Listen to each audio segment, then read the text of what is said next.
ہمارے نبی صلی اللہ علیہ وسلم کتنی مشکلیں برداشت کی انہوں نے مکہ میں، جب ان کی آزادی رائے لی گئے کہ ایک خدا ہے، کتنی مشکلیں انہوں نے اٹھائیں، لیکن ہم ہمیشہ ان کو، اور ہمیں اللہ کہتا ہے ان کے راستے پہ چلو، اور ہم یہاں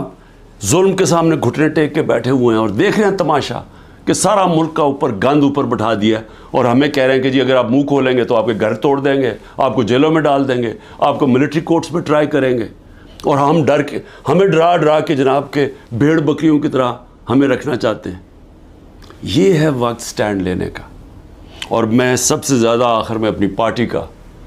کہ میری پارٹی کا یہ مشکل وقت جو آیا،